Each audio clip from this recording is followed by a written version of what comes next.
प्रीतिकथामध्ये आपले स्वागत आहे. नानासाहेब दिवाणखान्यात अस्वस्थपणे फेऱ्या मारत होते. राहून राहून त्यांचे लक्ष शयनगृहाकडे जात होते. आतमध्ये त्यांची पत्नी सुमन पलंगावर झोपली होती. गत 2 दिवसापासून ती आजारी होती. तसा पटकन दिसेल जाणवेल असा कोणताही आजार तिला नव्हता. ना ताप होती ना सर्दी होती. डोकेदुखी अंगदुखी झालेच तर पोटदुखीमुळे ती हैराण होती, परेशान होती, अस्वस्थ होती, तळमळत होती. त्या दिवशी सकाळीच डॉक्टरांनी सुमनला सांगितलेल्या सर्व तपासण्या करून घेतल्या होत्या. त्या तपासण्यांचे अहवालही त्यांनी नुकतेच जाऊन आणले होते. नानांना तपासणी अहवालातील ज्या गोष्टी समजत होत्या त्यानुसार सारे अहवाल व्यवस्थित होते.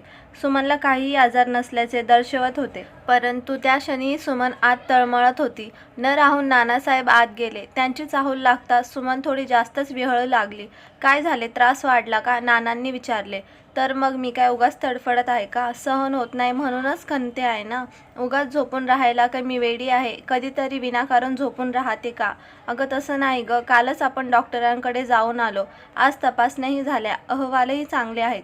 त्या अहवालाचे काय घेऊन बसलात? मला काही आजार नाही असे अहवालात आले आहे तर मग मला जीवघेणा त्रास का होतो? डोक्यात जणू कुणी घाव घालतंय. अगं सारं ठणाण करते आणि म्हणे अहवाल चांगले आहेत. चल पुन्हा जाऊया डॉक्टरांकडे. काही नको. त्या डॉक्टरला आजार समजला असता तर त्याने तपासण्या कशाला करायला लावल्या असत्या. आपल्या लहानपणीचे डॉक्टरच हुशार होते.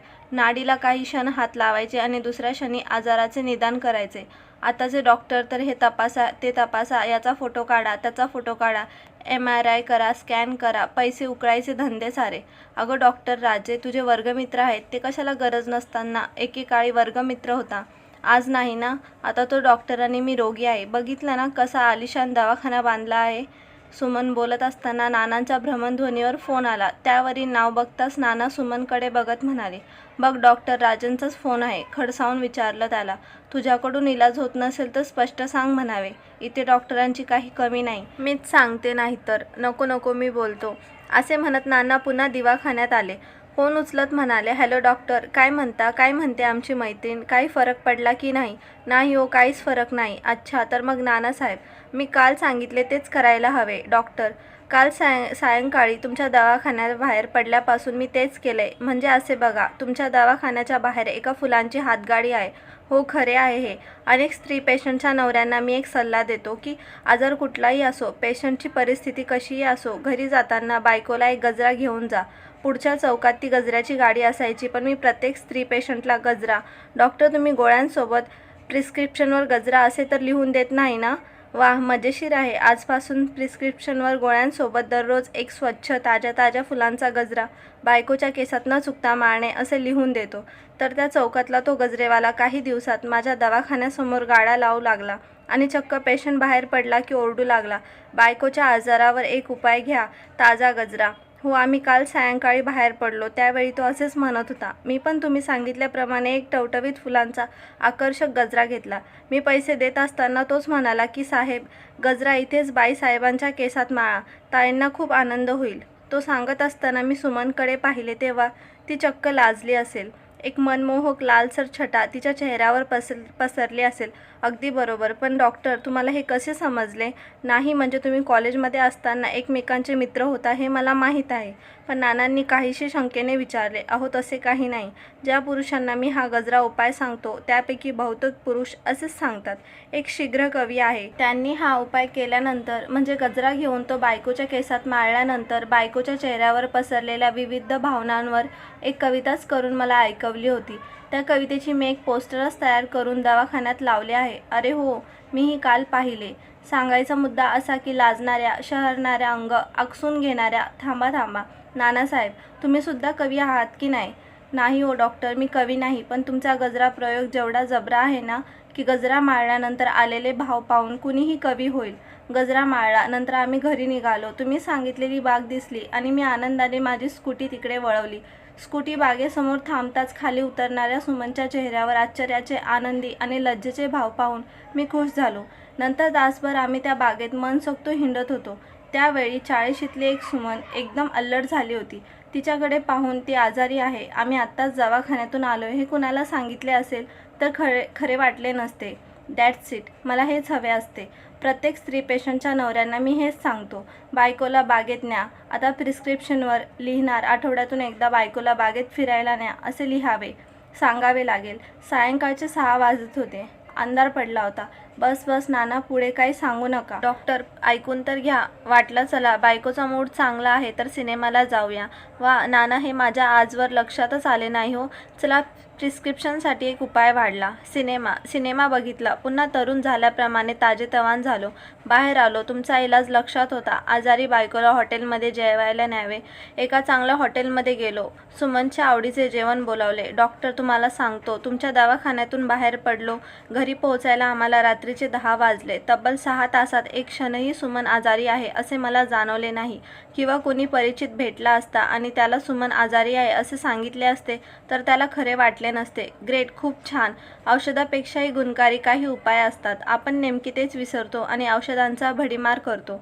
आपण पुरुष मंडळी आपल्याच व्यापात एखाद्या चक्रव्यूहात अडकल्याप्रमाणे असतो.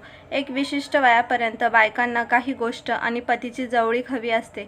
बरे, पुढे काय घडले? म्हणजे घरी पोहोचताच नॉर्मल, एकदम छान. मी तर विचार केला की सकाळी तुम्हाला फोन करून तपासण्या रद्द कराव्या किंवा पुढे ढकलाव्या की काय असा विचार केला. पण सकाळी उठलो आणि लागलीच बाईसाहेबांची डोके उठली. अरे बापरे, मग काय तपासण्या? तुम्ही सांगितलेल्या तपासण्या करण्यासाठी निघालो. काही तपासण्या चहा न घेता करायच्या होत्या म्हणून मीही चहा न घेताच बाहेर पडलो. साऱ्या तपासण्या करून बाहेर यायला बराच वेळ लागला. म्हणून मग त्या पॅथॉलॉजी लागूनच असलेल्या एका हॉटेलमध्ये, बरोबर आहे, ते हॉटेल त्याच पॅथॉलॉजीवाल्याचे आहे. कसे आहे, अनेक पेशंट साखरेच्या आजाराने त्रस्त असतात. खूप वेळ लागला आणि जवळ हॉटेल नसेल तर त्यांची गैरसोय होऊ नये म्हणून, म्हणजे डबल कमाई, मस्त नाश्ता केला. 10 वाजत होते. म्हटलं संक्रांत तोंडावर आहे, मॅडमला साडी घ्यावी. वा, हा आपला फॉर्म्युला क्रमांक 2, हो ना? तुम्ही सांगितले होते म्हणून साडी खरेदी करण्यासाठी गेलो. चक्क 3 तासानंतर तिला एक साडी पसंत पडली. पोटात कावळ्यांची कावकाव सुरू झाली म्हणून मग मस्तपैकी हॉटेलमध्ये जेवण केलं. तितक्यात एका माणसाकडे बऱ्याच वर्षापासून अडकलेली रक्कम जमा केली असल्याचा त्याचा आणि बँकेचा संदेश प्राप्त झाला. समोरचे ज्वेलर्सचे दुकान दिसले. बऱ्याच दिवसापासून बायको एक दाणे घ्या म्हणून मागे लागली होती. म्हणून व्हेरी गुड, हाच आजार असावा. नक्कीच. कसे काय? अनेक बायका आकडांताड करून, तमाशा करून स्वतःला हवे ते नवऱ्याकडून मिळवतात. पण सुमनचे तसे नाही. ती फार समंजस आहे. तिला काय हवे ती हट्टाने सांगणार नाही. बरोबर आहे, पण हा आजाराचा प्रकारही हट्टीपणाच आहे ना. मलाही दागिने खरेदी करून बाहेर पडताना असेच वाटले होते की सुमनचा आजार पळाला. घरी आल्यावरही हिचा मूड अत्यंत चांगला होता. मीही थोडा आराम केला. 5 वाजता तपासणी अहवाल तयार असल्याचा फोन आला. मी तातडीने पॅथॉलॉजीत गेलो. अहवाल घेतले. तिथेच चालले. त्या माणसाची चर्चा केली. सारे अहवाल नॉर्मल आहेत. असणारच. अहो, सुमनचा आजार हा साडी आणि दागिने हाच होता. तसे असते तर चांगले झाले असते. पण मी घरी पोहोचलो. दार काढणाऱ्या सुमनचा अवतार वेगळाच होता. डोके घट्ट आवळले होते. जोरजोरात खणत होती, विवळत होती. बापरे, आपले सारे उपाय फेल ठरले तर? पण काय आजार असावा? सुमनचे वय म्हणजे तसे 40 असणार. तशी 40शी म्हणजे मोनोपॉजचा काळ नसतो. कारण ह्या कालावधीत स्त्रियांची अशी अवस्था होते. काय उपचार करावा ते समजत नाही बुवा. डॉक्टर, सुमन आता म्हणाली की तुम्ही इलाज करू शकत नसाल तर स्पष्ट सांगा म्हणावे. शहरात 56 डॉक्टर आहेत. भारी विनोदी आहे. कॉलेजमध्येही असेच विनोद करून सर्वांना हसवत असे. पण तिचे विनोद पिजे नसतात. आजारही ती करत असलेले विनोद तर नसेल ना डॉक्टर? नाही म्हणावे, नसावा. म्हणजे तसे काही छाती ठोकपणे सांगता येत नाही. मला काय वाटते डॉक्टर, तुम्ही सुमन पुढे शस्त्र टाकलेले दिसतायत. मला वाटते डॉक्टर, आता एक शेवटचा उपाय राहिला आहे, तो करूया. म्हणजे सुमनचे दुखणे कायम पोबारा करेल. तीही या आजारातून सुटेल आणि मीही. अरे वा नाना, असा उपाय आहे? सांगा बरे पटकन. आपण तिचे पोस्टमॉर्टम केले तर? बापू नाना, हा काय इलाज आहे? तुम्ही सुद्धा विनोद करता की काय? मला माहीतच नव्हते. पण असा त्रागा करू नका. तुमच्या जागी कुणीही असले तरी असेच कंटाळलेले असते. मग काय करू? तुम्ही काहीही म्हणा, पण मी हा शेवटचा उपाय करणार म्हणजे करणारच. सुमन तुमची मैत्रीण आहे म्हणून तुम्ही पोस्टमॉर्टम करणार नसाल तर मी दुसरा डॉक्टर शोधेल. 56 इंच छाती असलेले अनेक डॉक्टर या शहरात आहेत म्हटलं. नानासाहेब त्राग्याने बोलत असताना दिवाणखान्यात आलेली सुमन म्हणाली, अहो कुणाशी बोलताय? काय झोप लागली म्हणता मला एकदम फ्रेश वाटते. अहो संध्याकाळ होते, स्वयंपाक करायचा आहे. कालपासून हॉटेलमध्ये खाऊन खाऊन पोट बिघडले हो. आज की नाही तुमच्या आवडीचे पदार्थ करते. बासुंदी, पुरी, भजे करते मस्तपैकी. आलेच फ्रेश होऊन म्हणत सुमन आत गेली आणि नानासाहेब फोनवर म्हणाले, मग काय डॉक्टर, केवळ पोस्टमॉर्टम म्हणता क्षणी पळाली की नाही? तुमच्या मैत्रिणीचा आजार. या आमच्याकडे जेवायला. बासुंदी, पुरी, भजे. नको नको नाना, तुमच्या दोघांमध्ये माझाच भाजा झालाय. जमना छले दुआ या दवा. तब काम आएगा पती का इलाज हे शिकलो मी आज.